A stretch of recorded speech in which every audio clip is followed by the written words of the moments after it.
But first tonight, MTN is going on special assignment as we dive into Montana's promise to test all untested rape kits in our state. For years, hundreds of untested rape kits sat on evidence shelves across our state, but Montana leaders made it a mission to solve that years ago. So we wanted to know what changes are now in effect after a sexual assault task force took shape. Has Montana kept good on its promise?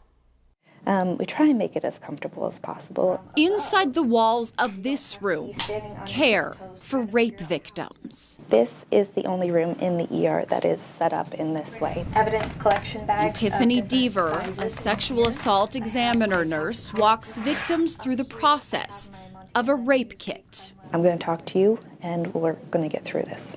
Nurses at Billings Clinic alone, seeing 150 sexual assault victims a year. Getting the kit done in a timely manner can make all the difference. You never know if there has been multiple victims by the same perpetrator and how many other victims that your one kit could potentially help in the future. In this box, so much power.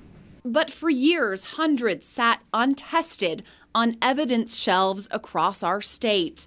While across the nation, a sudden awareness to a massive problem, a backlog. We wanted to understand why that happened and whether there is a better way to do that. In 2015, Montana Attorney General Tim Fox created a sexual assault task force. But it came on the heels of an ugly revelation.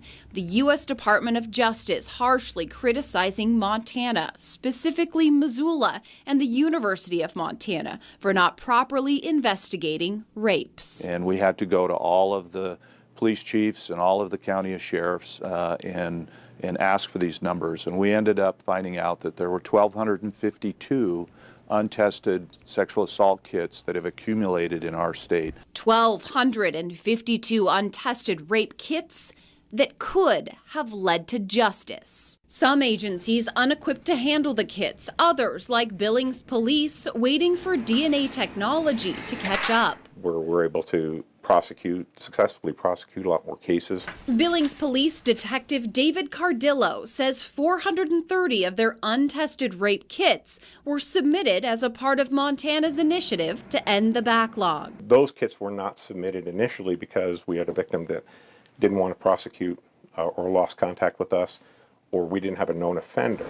And along with that, there's this, a massive government DNA database called CODIS that in recent years has expanded, meaning sexual assault cases that were once cold are now positioned for finding a suspect, now reinvestigating 31 of those cases from years ago. We're able to take those kits from the 70s and 80s and 90s and still use the advancement DNA to extrapolate the evidence from there and apply it back to that case. But a ripple effect of the task force Montana didn't see coming. A major influx of kits now coming into the Montana State Crime Lab in Missoula. I believe nationally there is an influx at all labs, and it is awareness. DNA supervisor Joe Pasternak says nearly 50% of evidence that comes into this lab, rape kits. Underwear bag. We have a prioritization system within our laboratory for how we work cases. But people crimes come first, and these are the predominant cases that we get. In response to the influx, the state hiring 2 full-time technicians. We're hoping for the start of the summer. And in the process of installing this, a DNA screening robot. Kind of putting it through its trials right now. Montana law enforcement agencies now immediately sending rape kits straight to the crime lab. Protocols for victims' rights reviewed, and a cold case investigator even hired. And changes to the rape kit themselves, barcodes added to the box to track it to ensure they don't sit on evidence shelves. All of this a way Attorney General Fox says Montana can provide victims with accountability and faith in the justice system. We're using a trauma-informed, victim-centric approach now, which we didn't really do just a few years ago in Montana. I don't think of this as being a black stain on our state. I think of it as being this great opportunity to get all these kits tested. Montana leaders continuously working to count, track, and test.